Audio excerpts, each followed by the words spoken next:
Police ఆఫీసర్గా వచ్చి రేఖను అరెస్టు చేసి ఇందూని స్వరాజ్ కంపెనీ ఎండీ సీట్లో కూర్చోబెట్టిన నందు అసలు ఇదంతా ఎలా జరిగిందనేది వీడియోని స్కిప్ చేయకుండా చివరి వరకు చూడండి. బ్రహ్మముడి రాబోయే ఎపిసోడ్స్లో ఏం జరగబోతుందో ముందుగా తెలుసుకోవాలి అనుకుంటే వీడియోని లైక్ చేసి ఛానల్ని సబ్స్క్రైబ్ చేసుకుని పక్కనే ఉన్న బెల్ సింబల్లో ఆల్ పై క్లిక్ చేయండి.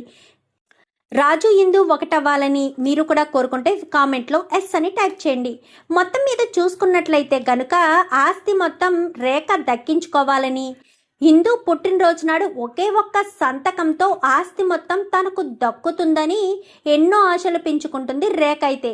కానీ రేఖ ఆశలకి ఎత్తుగడలు వేస్తూ తన మేనకోడలు అంటే రాహుల్ కూతురు మాత్రం మరీ దారుణంగా ఆలోచించి ఇందు పుట్టినరోజు నాడే ఇందుని దాచిపెట్టేయాలని, ఎత్తికెళ్ళిపోవాలని లక్కీ వాళ్ళకి సుపారీ అయితే ఇస్తుంది. ఇచ్చేసరికి ఇంకా ఆ విషయం తెలుసుకున్న రాజ్ అయితే ఎందుకు ఇదంతా చేయమంటుంది అనగానే ఆ ఇందు పేరు మీద ఏదో ఆస్తి ఉందంట.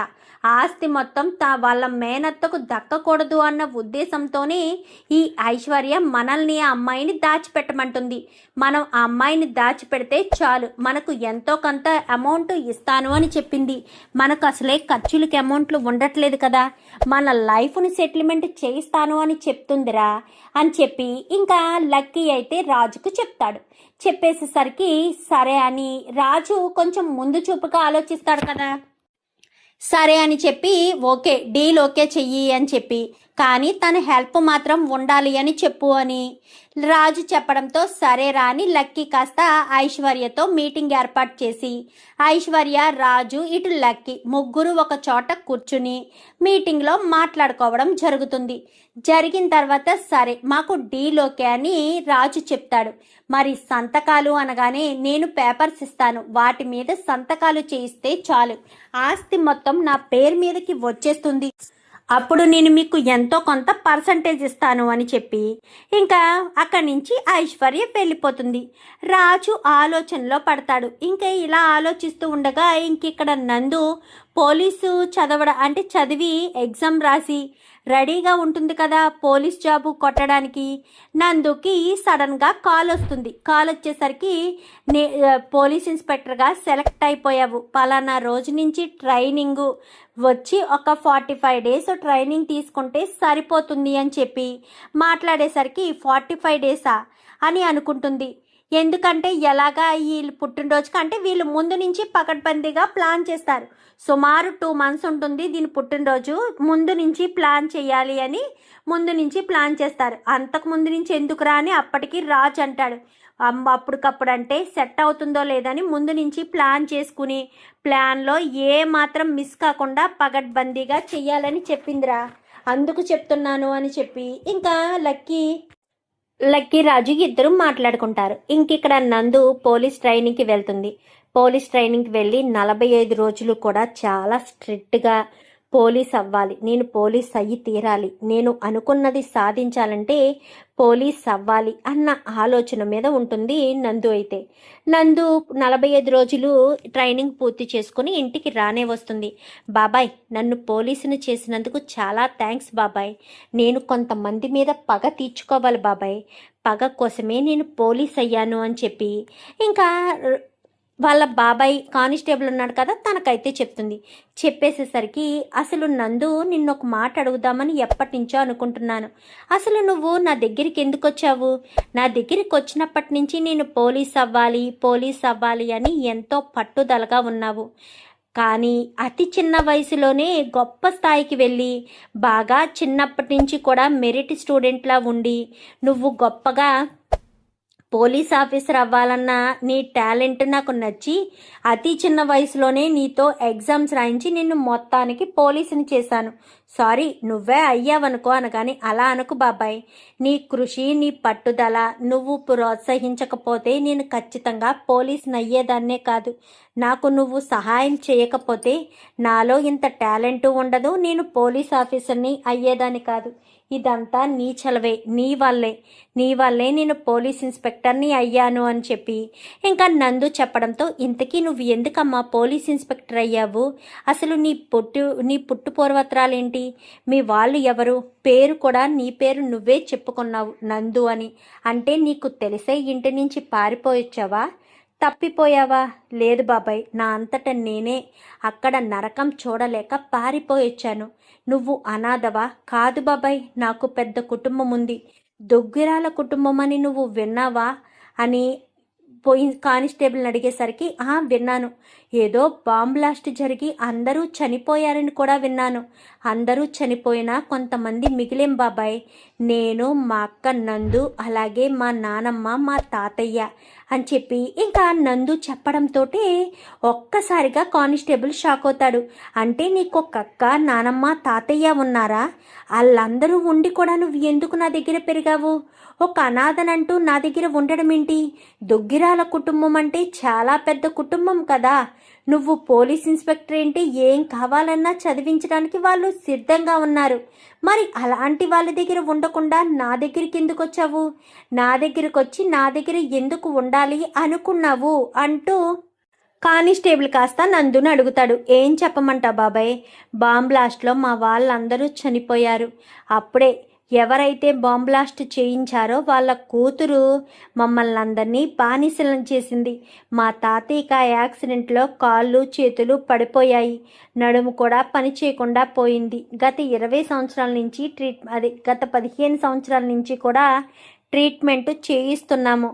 అయినా సెట్ అయ్యుండదు అని చెప్పి మాట్లాడేసరికి అవ్వలేదు అని ఎలా చెప్తున్నావు? పూర్వ వైభవం రాలేదని నేను ఎప్పటికప్పుడు చూస్తూనే ఉన్నాను. ఆ రేఖ ఇంకా ఇంకా రెచ్చిపోతుందని నాకన్నీ తెలుసు బాబాయ్. నేనంతా ఎంక్వైరీ చేస్తున్నాను, కానీ మా కుటుంబ సభ్యులు మాత్రం ఎవరూ బయటకి కనిపించట్లేదు, ఎక్స్పోజ్ కానివ్వడం లేదు. అందుకే నేను పోలీస్ ఆఫీసర్ని అయ్యి ఆ ఇంట్లో అడుగుపెట్టి మా అక్క ఇందుని, అలాగే మా నానమ్మ, మా పెదనానమ్మ, పెద్ద తాతయ్యల్ని చూడాలని ఎంతో ఆశ కలుగుతుంది. వాళ్ళందరినీ చూడాలని నేను ఎంతో ఆశపడుతున్నాను అంటూ మాట్లాడేసరికి, అంటే నువ్వు తన మీద కక్ష తీర్చుకోవడం కోసం పోలీస్ అయ్యావా? అవును బాబాయ్, వాళ్ళ మీద కక్ష తీర్చుకోవడం కోసమే నేను పోలీస్ అయ్యాను. నన్ను పోలీస్ అవ్వకుండా ఎవరు ఆపలేరు. నేను అయ్యాను. ఇప్పుడు దాని అంతు చూస్తాను. మా వాళ్ళని ఇన్ని సంవత్సరాలుగా ఎంతో క్షోభ పెట్టే ఉంటుంది. బాధ పెట్టకుండా ఉంటే ఆశ్చర్యపోవాలి, కానీ బాధ పెడితే ఆశ్చర్యపోవడం ఎందుకు? ఖచ్చితంగా బాధ పెడుతుంది. దాని అరాచకాలన్నీ కూడా నేను బయటకు తీసి దాన్ని నేను జైల్లో పెడితేనే మా అక్కను మళ్ళీ తీసుకెళ్ళి ఎండి స్థానంలో కూర్చోబెట్టాలి. ఒకప్పుడు మా పెద్దమ్మ, పెద్దనాన్న ఎన్నో ఆశయాలతో స్వరాజ్ గ్రూప్ ఆఫ్ కంపెనీని నిలబెట్టారు. ఆ కంపెనీకి మళ్ళీ పూర్వ వైభవం రావాలంటే మా అక్క ఇందునే కరెక్ట్. ఎందుకంటే వాళ్ళ రక్తమే కాబట్టి. వాళ్ళు ఎలా చేసుంటారో మా అక్కకు బాగా తెలుసు. అసలు నీకు పోలీస్ అవ్వాలన్న ఇన్స్పిరేషన్ ఎవరు అనగానే మా అమ్మ ఒక పోలీస్ ఇన్స్పెక్టర్ అంట. మా నానమ్మ ఎప్పటికప్పుడు మీ అమ్మ పెద్ద పోలీస్ ఇన్స్పెక్టరు, దొంగల్ని ఇట్టే పట్టుకునేది, ఎవరైనా తప్పు చేస్తే అస్సలు వదిలిపెట్టేది కాదు. అలాంటి మీ అమ్మ కడుపున పుట్టిన నువ్వు పోలీస్ అవ్వాలి, కానీ అవే అవకాశం కూడా లేదు, ఏం చేయాలో అర్థం కావట్లేదు అని మా నానమ్మ ఎప్పటికప్పుడు బాధపడుతూనే ఉండేది. మా అక్కను ఎలాగా చదివించడానికి అవకాశం లేకుండా పోయింది. కనీసం నేనైనా సరే గొప్ప స్థాయికి వెళ్ళి పోలీస్ ఇన్స్పెక్టర్ అవ్వాలి అన్న ఒకే ఒక్క ఆశతోటే నేను ఇంట్లోంచి పారిపోయి వచ్చేసాను. అప్పటికే నా ఇల్లు, మా ఇంట్లో వాళ్ళు అందరూ తెలుసు. కానీ నేను విషయాన్ని బయట పెడితే ఎక్కడ నువ్వు మా ఇంటికి వెళ్ళి ఇన్ఫర్మేషన్ ఇచ్చి నన్ను అప్పచెప్పేస్తావేమోనన్న ఒకే ఒక్క కారణం చేత నేను నిజాన్ని బయట పెట్టలేదు బాబాయ్ అని చెప్పనేసరికి, అవునమ్మా, నీలో ఇంత బాధ ఉందా? ఇంత బాధను నీ మనసులో పెట్టుకుని పైకి నవ్వుతూ ఉన్నావా? నీ జీవితాశయం ఖచ్చితంగా నెరవేరుతుంది. నువ్వు ఎవరినైతే అరెస్టు చెయ్యాలి అనుకుంటున్నావో వాళ్ళని ఖచ్చితంగా నువ్వు అరెస్టు చేస్తావు. నీ జీవిత లక్ష్యం ఖచ్చితంగా నెరవేరుతుంది. నువ్వు వాళ్ళని అరెస్టు చేసి గొప్ప ఇన్స్పెక్టర్గా గొప్ప పేరు తెచ్చుకుంటావు.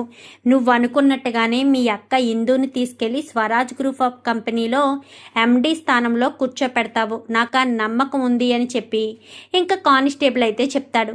సరే బాబాయ్, నేను పోస్టింగ్కి వెళ్తున్నాను, ఈరోజే నా ఫస్ట్ డే కదా అని ఇంకా వెంటనే అతని దగ్గర ఆశీర్వాదం తీసుకుని నందు కాస్త బయలుదేరి స్టేషన్కి వెళ్తుంది. Welcome madam, welcome. అతి చిన్న వయసులోనే మీరు ఎస్ఐ స్థాయికి స్థాయికి ఎదిగారు. మీరు ఇంకా ఇంకా పెద్ద స్థాయికి ఎదగాలని మేము కోరుకుంటున్నామని అందరూ కూడా అభినందిస్తారు. చాలా థ్యాంక్స్ అయ్యా. అవును, ఇంట్లో ఈ స్టేషన్లో సీనియర్ మోస్ట్ ఎవరు అనగానే నేనే మేడం అని చెప్పి అని ఒక అతను ముందుకొస్తాడు. సరే నువ్వు నాతో ఉండు అనగాని సరే మేడం అని, ఇంకా నా సీట్ ఎక్కడ అనగాని అదిగోండి మేడం అక్కడే అనేసరికి ఇంకా అక్కడికి వెళ్ళి కూర్చుని మొత్తం అన్నీ కూడా చెక్ చేయడం మొదలు పెడుతుంది. అన్నీ కూడా చెక్ చేసేసరికి తన దగ్గర ఉన్న ఫైల్ని తన జీప్లో ఉందని ఆ కానిస్టేబుల్కి చెప్పడంతో కానిస్టేబుల్ ఫైల్ తీసుకుని వస్తాడు. ఇదేం ఫైల్ మేడం అని చెప్పి ఇంకా కానిస్టేబుల్ అడగడంతో నేను మొదలుపెట్టిన మొదటి కేసు ఫైల్ ఇదే, ఈ కేసుతోటే నేను మొదలు పెట్టాలి. అసలు ఏంటి మేడం కేసు? మీ పర్సనల్ కేసా అనగానే కేసు పర్సనల్దే కావచ్చు, కానీ అది కేసు సాల్వ్ అయితే ఎంతోమంది పేదవాళ్లకు మంచి జీవితం వస్తుంది. ఎంతోమంది పేదవాళ్ళు గొప్ప స్థాయికి ఎదుగుతారు, గొప్పగా చదువుకుంటారు అనేసరికి అంత మంచి జీవిత లక్ష్యం ఉంటే ఖచ్చితంగా ఆ కేసునే మొదలు పెట్టండి మేడం. నాకేదైనా తెలిస్తే ఇన్ఫర్మేషన్ ఇస్తాను. అసలు మీరు ఎవరి గురించి మాట్లాడాలనుకుంటున్నారు, ఎవరి గురించి కేసు తెలుసుకోవాలనుకుంటున్నారు అన్నీ ఇంకా కానిస్టేబుల్ అయితే నందుని అడగడంతో ఈ దుగ్గిరాల ఫ్యామిలీ గురించి నీకు తెలుసా అనగానే ఎందుకు తెలియదు మేడం, తెలుసు మేడం, ఈ మధ్యనే వాళ్ళు ఒక కంపెనీని సేల్ చేశారు అని తెలిసింది. దుగ్గిరాల ఫ్యామిలీ పాపం కొన్ని సంవత్సరాల క్రితం బాంబ్ బ్లాస్ట్లో అందరూ చనిపోయారంట. ఇప్పుడు అవన్నీ కూడా వేరే వాళ్ళు చూసుకుంటున్నారని విన్నాను మేడం అని ఇంకా కానిస్టేబుల్ అయితే చెప్తాడు. అబద్ధం, ఇదంతా అబద్ధం, కానీ ముందు బండితి, నేను చెప్పిన చోటికి వెళ్తే అన్ని విషయాలు క్లారిటీ వస్తుందని ఇంకా అక్కడి నుంచి దుగ్గిరాల ఇంటికి వస్తారు. వచ్చేసరికి ఇక్కడ రేఖ అంటే ఎవరు అని చెప్పి ఎంట్రీ ఇచ్చేసరికి రేఖ కాస్త బయటికి వస్తుంది. బయటికి రావడంతో ఈ ఇంట్లో ఎంతమంది ఉంటారు, అంతమంది బయటికి వస్తే బాగుంటుంది అని చెప్పాను. కానీ మీరెవరు మేడం, మీరు కొత్తగా అపాయింట్ అయ్యారా, మీరెందుకు బయటికి రమ్మన్నారు అనగానే కొన్ని సంవత్సరాలు అంటే 15 సంవత్సరాల క్రితం జరిగిన బాంబ్ బ్లాస్ట్ గురించి ఎంక్వైరీ చేయడానికి వచ్చాను. ఆ కేసును మళ్ళీ తిరగతొడారు, కంప్లైంట్ ఇచ్చారు. ఆ కంప్లైంట్ ఇచ్చింది ఎవరో కాదు, ఈ ఇంటి వారసురాలైన అప్పు, ఇన్స్పెక్టర్ అప్పు కూతురే కంప్లైంట్ ఇచ్చింది అని చెప్పేసేసరికి ఒక్కసారిగా షాక్ అయిపోతుంది. ఏంటి, అప్పు కూతురు కంప్లైంట్ ఇచ్చిందా అని చెప్పడంతో అవును, బాంబ్ బ్లాస్ట్ అయ్యింది ఎవరో కావాలని చేశారని, మా అమ్మ వాళ్ళని మా నానమ్మ వాళ్ళని అందరినీ కూడా కావాలని ప్లాన్ చేసి ప్రాణాలు తీశారని తను కంప్లైంట్ ఇచ్చింది. ఆ కంప్లైంట్ ప్రకారం మేము ఎంక్వైరీ చేయడానికి వచ్చాము. అప్పుడు మీరంతా ఎక్కడున్నారు, మీరంతా దుగ్గిరాల ఫ్యామిలీకి ఏమవుతారు, అసలు మీకు దుగ్గిరాల ఫ్యామిలీకి ఉన్న సంబంధం ఏంటి అంటూ భ్రమరం అడిగేసరికి నాకు దుగ్గిరాల ఫ్యామిలీకి ఏమీ సంబంధం లేదు, నేను తన ఆడపడుచుని, తనకు దుగ్గిరాల ఫ్యామిలీకి ఉన్న సంబంధం ఏంటి, మీ పేరేంటి అనగానే రేఖ, నేను దుగ్గిరాల ఫ్యామిలీలో ఆడపడుచైన రుద్రాణి గారి కూతుర్ని అనేసరికి దుగ్గిరాల ఫ్యామిలీలో అందరూ చనిపోయిన తర్వాత ఆవిడ కూతురు పెళ్లి చేసుకుని పుట్టింటికి వెళ్ళిపోవాలి కదా, మరి ఇక్కడ ఉండవలసిన అవసరం ఏముంది, ఇంకెవరు దుగ్గిరాల ఫ్యామిలీలో లేరా అని చెప్పి మాట్లాడుతుండగానే నేను దుగ్గిరాల ఫ్యామిలీ కోడల్ని, సీతారామయ్య గారి పెద్ద కోడల్ని, వాళ్ళ అబ్బాయి లోపల మంచం మీద ఉన్నారు అనేసరికి నానమ్మ అనుకుంటూ మనసులో అనుకుంటుంది. అలా దగ్గరికి వెళ్ళి నానమ్మ చుట్టూ చూసి తన చేతిలో ఉన్న అది ఉంటుంది లాఠీని తన కాళ్ళ దగ్గర పడేసి తీసుకోవడం కోసం వంగుని కాళ్ళకు టచ్ చేసి నమస్కారం చేసుకుంటుంది. చూస్తుంది అపర్ణ, ఇదేంటి తను నా కాళ్ళకి నమస్కారం చేస్తుంది అని అనుకుంటుంది. మీరంతా కూడా అయితే మీరు దుగ్గిరాల ఫ్యామిలీకి సంబంధించిందా, మీ వారు ఎక్కడున్నారు అనగానే రండి చూపిస్తానని గదిలోకి తీసుకెళ్ళిన తర్వాత ఈయనైనా మీ వారు, ఏమైంది మీ వారికి, అప్పుడు జరిగిన యాక్సిడెంట్లో ఇలాంటి పరిస్థితి వచ్చింది అనగానే దీనికి ట్రీట్మెంట్ ఉంటుందేమో కదా, ట్రీట్మెంట్ చేయించాలి కదా, మరి ట్రీట్మెంట్ చేయకుండా ఇలాగే మంచం మీద ఇంట్లో పడుకోబెట్టారేంటి, మీరు అసలు దుగ్గిరాల ఫ్యామిలీకి సంబంధించిన వాళ్ళేనా, ఇలా ఉన్నారేంటి అంటూ మాట్లాడి వెంటనే తన ఫోన్ నెంబర్ని చిన్న పేపర్ మీద రాసుకుని జోబులో పెట్టుకుని వచ్చి ఆ పేపర్ని అపర్ణ చేతిలో పెట్టి వెళ్ళిపోతుంది. ఆ పేపర్లో కొంచెం అంటే మ్యాటర్ రాసి కింద ఫోన్ నెంబర్ రాసి పెట్టి వెళ్ళిపోతుంది. వెళ్ళిపోయేసరికి ఇంకా పేపర్ని కాస్త అటు ఇటు చూసి తను ఒక చోట దాచిపెట్టేసుకుంటుంది అపర్ణ. చూసిన తర్వాత సరే ఎంక్వైరీకి వస్తాను, ఇంకా మళ్ళీ వస్తాను, కేసు పూర్తయ్యేంత వరకు వస్తూనే ఉంటాను, అంతేనా వీళ్ళేనా, ఇంకో ఎవరో ఉండాలి కదా. అవును, మీ మనవరాలు ఎవరో బ్రతికింది అని చెప్పారు, మరి తనెక్కడుంది? తను వేరే వాళ్ళ ఇంటికి పని మనిషిగా వంట చేయడానికి వెళ్ళింది మేడం అని చెప్పాను. కానీ ఏంటి వంట మనిషిగా చేయడానికి వెళ్ళిందా? దుగ్గురాల ఫ్యామిలీ వారసురాలు వంట మనిషిగా వెళ్ళడం ఏంటి?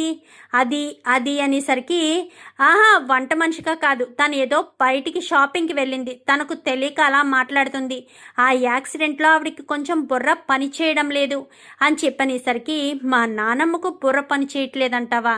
చెప్తానే నీ పని, నిన్ను అంత ఈజీగా వదిలేస్తానని ఎలా అనుకున్నావు? అస్సలు వదిలిపెట్టను అని మనసులో నందు అనుకుని ఇలా వెనక్కి తిరిగేసరికి ఇందు కనిపిస్తుంది.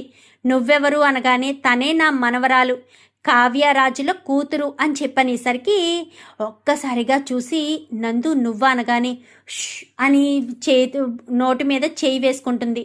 సైలెంట్ అయిపోతుంది ఇందు. అయితే మేడం మీరు అనేసరికి అవును, కొత్తగా ఛార్జ్ తీసుకున్నాను, ఈ ఇంటి మీద ఎంక్వైరీకి వచ్చాను. ఎంక్వైరీ దేనికి మేడం? దేని గురించి?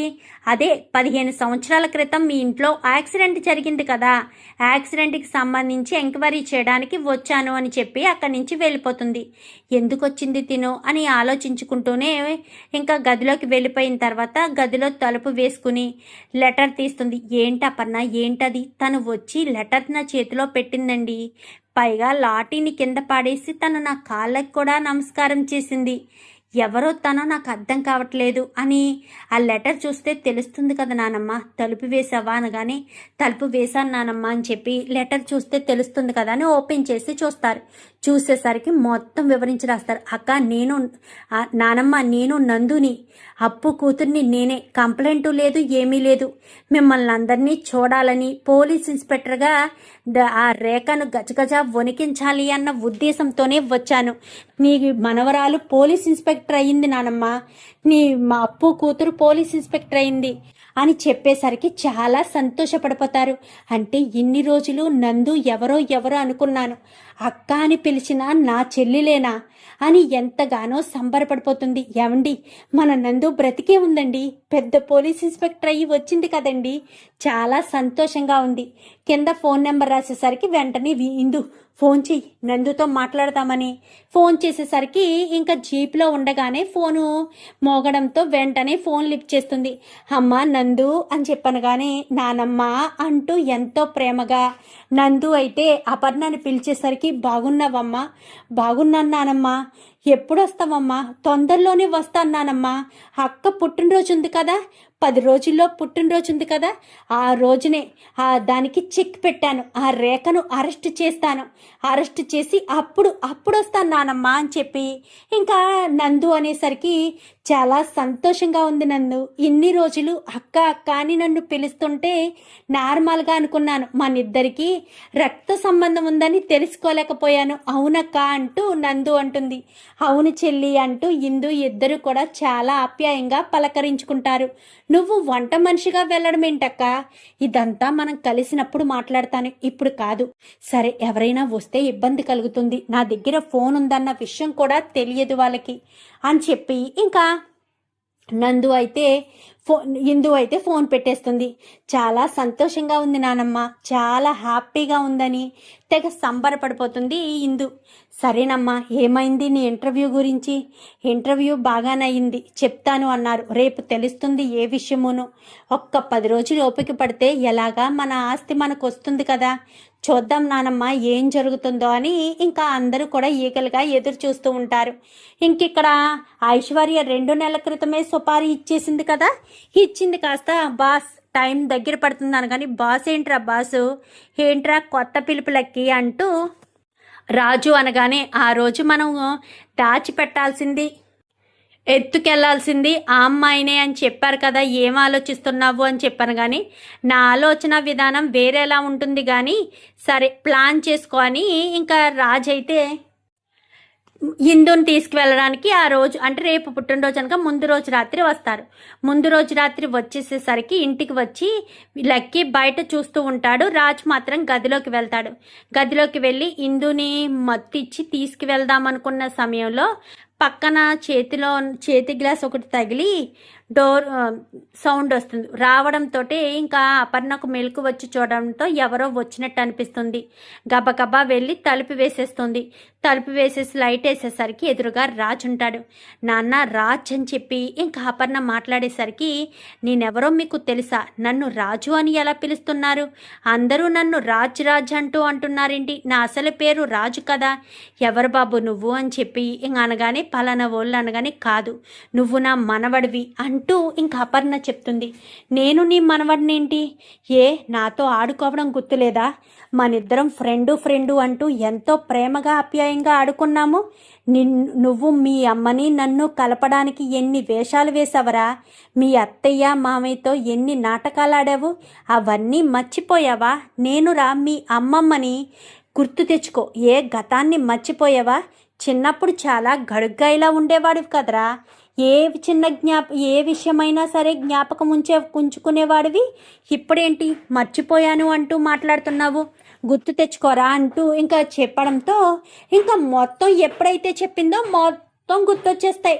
అప్పుడు మసకగా కనిపించినవి అన్నీ క్లియర్గా కనిపించేసరికి నానమ్మ అంటూ హత్తుకుంటాడు.